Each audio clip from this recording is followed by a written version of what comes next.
बिस्मिल्लाहिर्रहमानिर्रहीम। अस्सलाम वालेकुम डियर फ्रेंड्स, उम्मीद है आप खैरियत से होंगे। इस वीडियो में मैं बात करूंगा इरेक्टाइल डिसफंक्शन की और इसकी मैनेजमेंट के बारे में। This is part 2।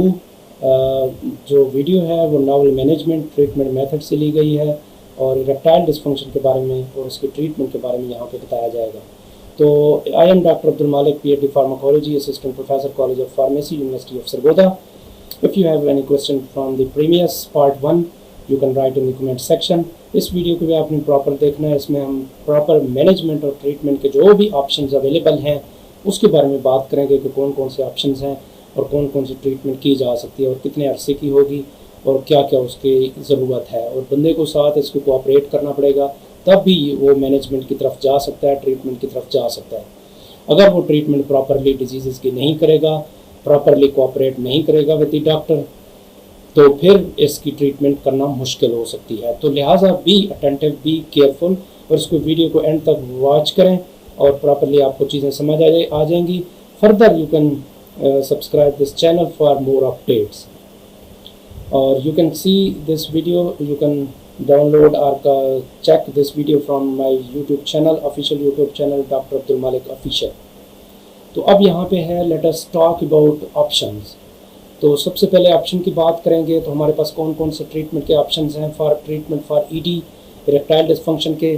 सबसे पहले हम पिल्स की बात करेंगे कि स्टार्ट वहाँ से करें। अगर इशू रिलेटेड टू पिल्स है एजिंग के साथ और मुख्तलिफ फैक्टर्स को फिज़िकल एक्टिविटी और फिज़िकल एग्जामिनेशन के बाद जब पता चलेगा कि ये डिजीज़ हैं तो उसमें पिल्स भी कैन बी यूज्ड, यानी ड्रग्स जो अवेलेबल हैं वो दी जा सकती हैं, टैबलेट्स, कैप्सूल, डिफरेंट फॉर्म्स हैं। इसके बाद हमारे पास पिनस इंजेक्शंस हैं, जो डायरेक्ट पिनस के ऊपर इंजेक्शन लगाते हैं वो दिए जा सकते हैं, या फिर इसके अलावा अल्टरनेटिव जो ट्रीटमेंट के ऑप्शंस आए हुए हैं उसमें वैक्यूम पंप्स हैं, वैक्यूम पंप्स भी जो एक्टिविटी बढ़ाता है। फिर पिनस इम्प्लांट्स हैं, जो कि अगर वहाँ पे पिनस का प्रॉब्लम आ जाता है तो उनके इम्प्लांट्स भी लगाए जा सकते हैं, ये सर्जरी की जा सकती है। ये ओल्ड एज में ज़्यादातर प्रॉब्लम होता है तो वहाँ पे ये नीड पड़ सकती है। तो अब यहाँ पे हम सबसे पहले बात करेंगे ओरल मेडिकेशंस की। ओरल मेडिकेशंस में सिल्डेनाफिल, उसके ट्रेड नेम ये लिखा हुआ है वियाग्रा, ये उसमें सिल्डेनाफिल मौजूद है 100 मिलीग्राम। टडालाफिल सियालस के नाम से अवेलेबल है 20 मिलीग्राम, 10 मिलीग्राम। वर्डिनाफिल, लिविट्रा स्टैक्सन के नाम से अवेलेबल है, और लिविट्रा देखें 20 मिलीग्राम इज़ अवेलेबल वर्डिनाफिल। और एवेनाफिल जो है स्टेंड्रा, एवेनाफिल स्पेंड्रा के नाम से भी अवेलेबल है, स्पीड्रा के नाम से भी अवेलेबल है और स्टेंड्रा के नाम से भी है। तो ये 200 मिलीग्राम है। तो इन ड्रग्स की एक्टिविटी को बढ़ाने के लिए, इरेक्टाइल डिसफंक्शन को कम करने के लिए ये ड्रग दी जाती हैं, क्योंकि ये ब्लड फास्फोडाइएस्ट्रेज इनिबिटर्स हैं। फास्फोडाइएस्ट्रेज 5 इनिबिटर्स, उनकी सब टाइप है, सब फॉर्म है, आइसोफॉर्म है 5, वो इनिबिटर हैं, उनको इनिबिट करते हैं, जैसे साइक्लिक GMP, साइक्लिक AMP जो है लेवल उनका बढ़ता है, जिसकी वजह से वहाँ पे ब्लड जो सप्लाई है, वेस्कुलर सप्लाई, वो बढ़ जाती है।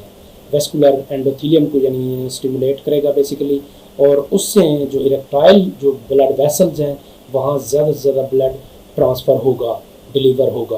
तो ये एक बेसिक मेडिकेशंस हैं जो शुरू में दी जा सकती हैं इरेक्टाइल डिसफंक्शन में, लेकिन sometimes people miss use these drugs, तो वो मिस यूज़ भी नहीं करना चाहिए शुरू में। तो लिहाजा उसको प्रॉपरली ट्रीटमेंट ये है कि एफ्रोडियासिक जो ड्रग्स हैं या नेचुरल सप्लीमेंट्स हैं उनके साथ वो ट्रीटमेंट करनी चाहिए जब इसकी ज़रूरत हो। तकरीबन ये दी जाती हैं ड्रग्स 60 ईयर्स या उससे ज़्यादा वाली एज वाले पेशेंट्स में ये दी जाती हैं, लेकिन ये यहाँ पे कुछ देखे गए हैं केसेस कि वो जो लोग हैं 50 ईयर्स वाले, 40 ईयर्स वाले, वो भी इसको मिस यूज़ करते हैं। बहरहाल इसका प्रॉपरली जो नेक्स्ट हमारे पास है पिनाइल डिसफंक्शन है। यहाँ पे पिनाइल इंजेक्शंस के ज़रिए हम उसको डिसफंक्शन को ख़त्म कर सकते हैं। पिनाइल इंजेक्शंस में कौन कौन सी ड्रग दी जा सकती हैं उनके बारे में बात होगी। Injection drugs you can use, जो इंजेक्शन के लिए यूज़ कर सकते हैं, अल्प्रास्टाडिल है। अल्प्रास्टाडिल इज़ इंजेक्टेड बेसिकली, ये यूरिथ्रा के थ्रू भी दी जा सकती है, और उसके अलावा यूरिथ्रल स्पोजिटरी की फॉर्म में अवेलेबल है। ये स्पोजिटरी इस तरह फॉर्म में देंगे, उसके साथ इंजेक्ट करके स्पोजिटरी यूरिथ्रा के अंदर दाखिल करके फिर उसके अंदर दाखिल करेंगे, ये स्पोजिटरी म्यूज़ के नाम से अवेलेबल है। लेकिन इंजेक्शन भी जो है लगाया जा सकता है, उसके ट्रेड नेम ये हैं, एडिक्स के नाम से, प्रोस्टन VR, केवरजेक्ट के नाम से अवेलेबल है। और ये जो पेपावरीन, फेंटोलामीन, अल्प्रोस्टाडिल, ट्राइमिक्स के नाम से भी अवेलेबल हैं। ये भी 3 ड्रग्स काम करती हैं इरेक्टाइल डिस्फंक्शन में। और टेस्टोस्टेरॉन रिप्लेसमेंट थेरेपी भी की जा सकती है, उसमें अगर कमी है टेस्टोस्टेरॉन की वो भी दिया जा सकता है। लेकिन ये क्योंकि कैवर्नोसम इंजेक्शन होता है अल्प्रोस्टाडिल का, जहाँ पे कैवर्नोजल जो टिश्यूज़ होते हैं उसके अंदर इंजेक्शन लगाया जाता है। इसको हम देखते हैं आगे, नेक्स्ट आपको दिखाऊंगा मैं। पिनाइल इम्प्लांट्स क्या होते हैं basically. Here are a few more reason to consider penile implants.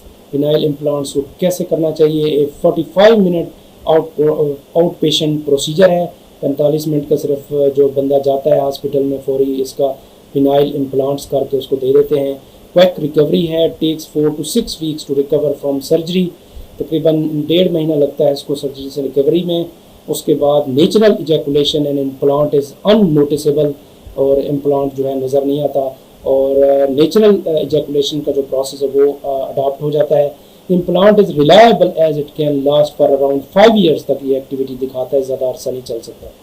तो लिहाजा इसमें जो है इन्फ्लेटेबल पिनाइल इम्प्लांट है। Basically this is the flaccid form, loose form है, यानी जो इरेक्टाइल डिस्फंक्शन में ये जो इस्तेमाल करेंगे इसमें सिलाइन होगा। इस जो बाउल में सिलाइन के साथ ये जो ट्यूब्स हैं, सिलेंडर्स हैं, ये भर जाती हैं, फिर वो इरेक्ट हो जाती है। और जब लूज़ होती हैं उस वक्त ये बंद होती हैं। तो जब ये इरेक्शन होती हैं तो फिर यहाँ पे सिलाइन जो है वो ज़्यादा मकदार में इसको भर देता है, इन ट्यूब्स को, इन सिलेंडर्स को, जिससे इरेक्शन जो है वो पॉसिबल हो जाती है, मेंटेन हो जाती है। इन्फ्लेटेबल पिनाइल इम्प्लांट्स जो हैं ये सर्जरी के साथ करवाए जा सकते हैं बड़े शॉर्ट टाइम में।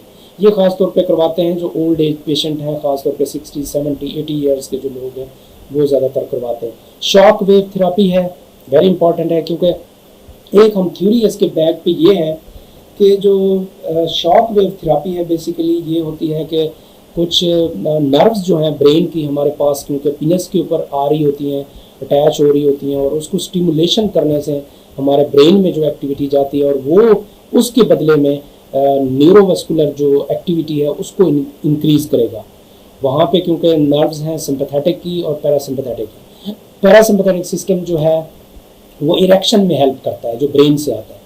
तो ये जो वेव्स हैं उनको हम पीनस को स्टिमुलेट करेंगे वेव्स के ज़रिए, यानी मूवमेंट ऐसे होती रहेगी, मूवमेंट ऐसी होती रहेगी जिसके वेव्स पैदा होंगी, और ये ब्रेन की तरफ ये नर्व्स को जो नर्व्स हैं ब्रेन की तरफ, ब्रेन को स्टिमुलेट करेंगी, ये स्पाइनल कार्ड को स्टिमुलेट करेंगे। सिंपैथेटिक सिस्टम जो इसमें इन्वॉल्व है, इजैकुलेशन में इन्वॉल्व है।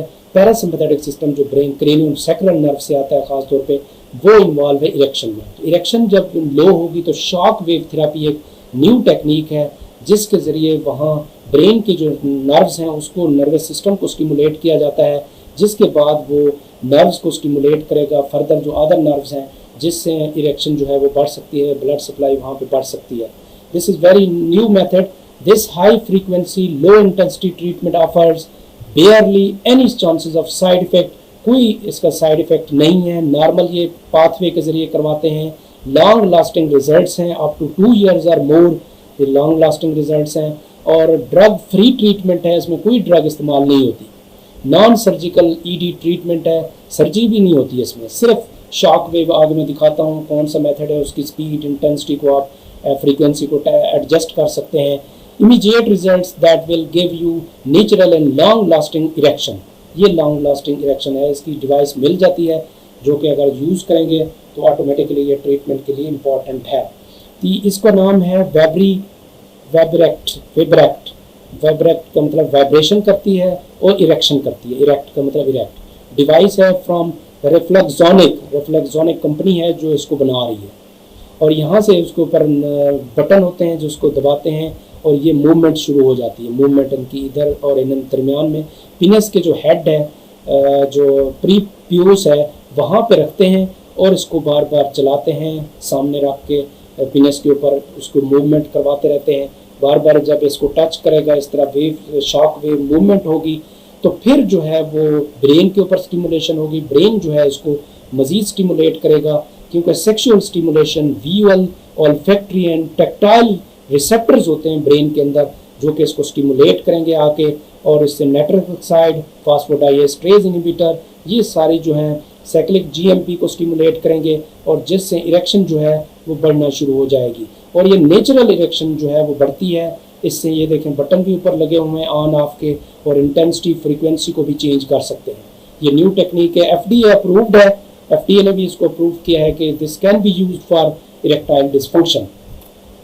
अब हम नेक्स्ट इसके बारे में जानते हैं कि ये इसका प्रोसीजर है। जो शॉक वेव है जब उसके साथ अटैच होगी हमारे पेनिस के साथ, तो ये उसको स्टिमुलेट करती है, नर्व्स को, ब्लड सप्लाई को, वेस्कुलर सप्लाई को स्टिमुलेट करेगी। वेव्स जाएंगी, उसकी वेव जब जाएंगी तो ये ब्लड सप्लाई बढ़ता जा रहा है, बढ़ता जा रहा है, तो automatically erection will be raised, जो इरेक्शन वो राइज हो जाएगी। तो ये एक प्रोसीजर है, इसका मैकेनिज्म है। इसके बाद पी शॉट, आजकल ये कॉमन टेक्निक आ चुकी है पी शॉट की। पी शॉट जो है is an injection of platelet rich plasma sourced from patients own blood.